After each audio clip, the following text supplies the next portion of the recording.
Hey guys, in this screencast, I'm going to show you how to add some custom CSS to your Squarespace site. So in this example, my client, they came to me and said, hey, we've set up this page. You notice this heading? Like see that gap right there? It's driving her nuts. She's like, hey, can't you get it up there? Can we get it up there?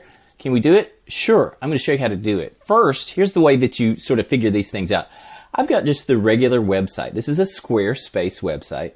And it's just showing right through in my browser. So what I'm going to do is I'm actually going to open my console. And this is a little bit technical, but I'm making this for you guys who are technical and want to learn how to do these little things. So I'm going to be doing it for my client, but you guys can do it for yours as well. And so what we're going to do, let me move myself over there.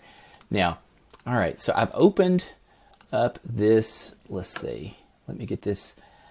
This is my browser console down here, your little window, and on a Mac this is Safari I'm doing it in. It's Command-Alt-I.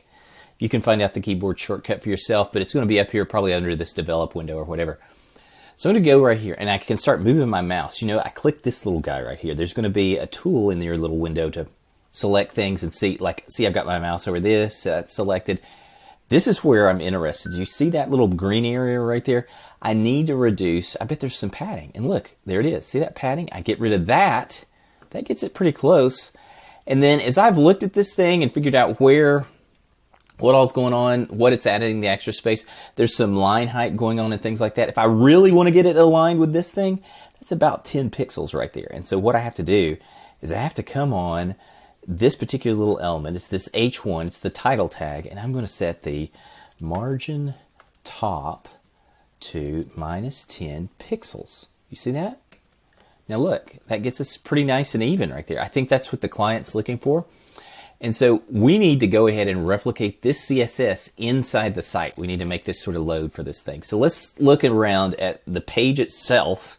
This is just the HTML for the page. And I'm going to see if I can find some particular CSS tags to help me address this type of a page. So this type of a page right here, let's see what I can find. Man, they load that thing up with a ton of CSS classes. That's what these things are. And so it looks like the theme's probably called Tweak.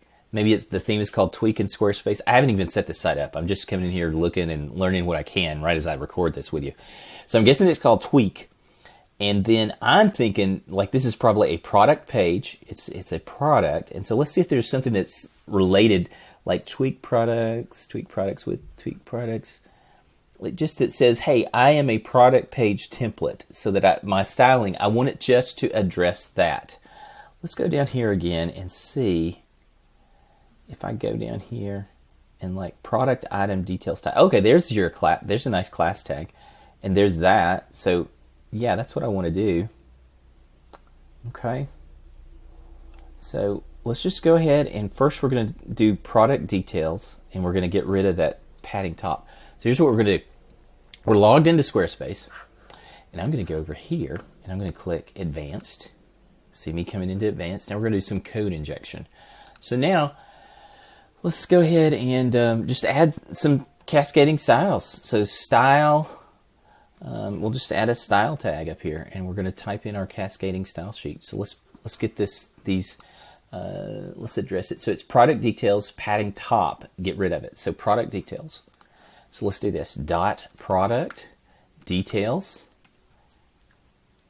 and let's go padding top 0.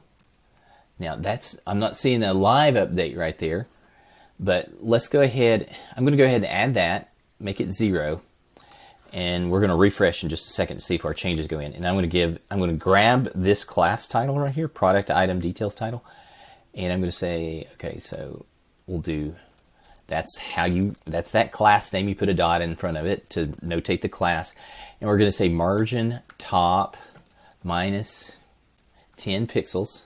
All right, so we did that. So that's going to put it in the header of the site. Now let's see, let's go ahead and save this out. So there's that, let's save it.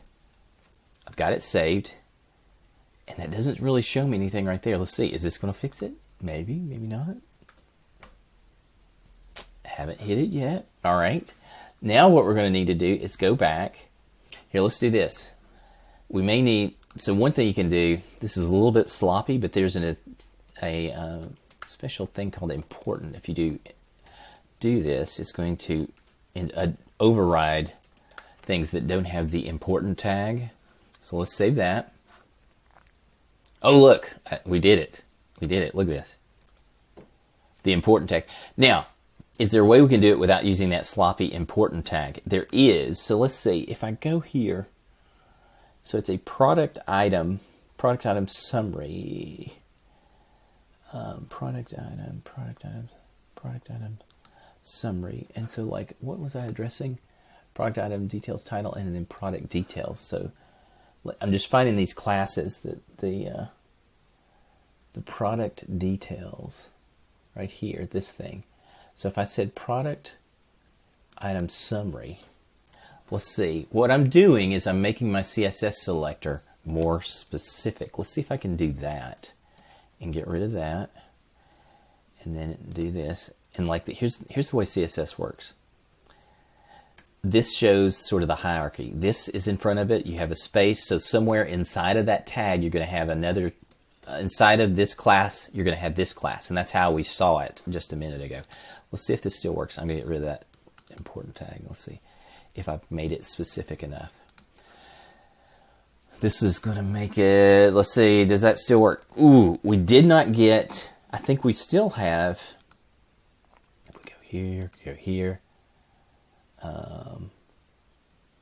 right there. So I think I did get rid of the, yeah, I got rid of that. Now the padding top. Now let me check this thing out. I do not have this thing set to, oh, that's the thing. I got rid of the, yeah, I did get rid of the padding top. You can see it zeroed out here on this thing. My style is overriding it, but this thing, it is not getting my margin set to -10. And so if I copy this, I'm going to copy that whole string right there, and I bet this is going to be enough specificity to do it without me using the project details. Okay, so let's save that out. And I'll explain here in just a second why I'm doing that. I think yep, there it goes. Okay. I didn't want to have to use the important flag on these things, because when you do that, you're sort of overriding how CSS works, in that you want to be able to just have selectors which will address it. That's going to allow, if somebody else comes in later and wants to write some CSS and deal with some different things, that's a more friendly way to work with other developers. So I was able to address it properly. We got rid of that little margin, and see, here's what we did. We just added our own little styling up to the header. Now, you could either add this to the header. If you want to, you could put it in the footer as well. But for me, I just thought, let's stick it in the header. I showed you how to get rid of that gap between your title right here. These things are lined up nicely. Now the client's going to be happy.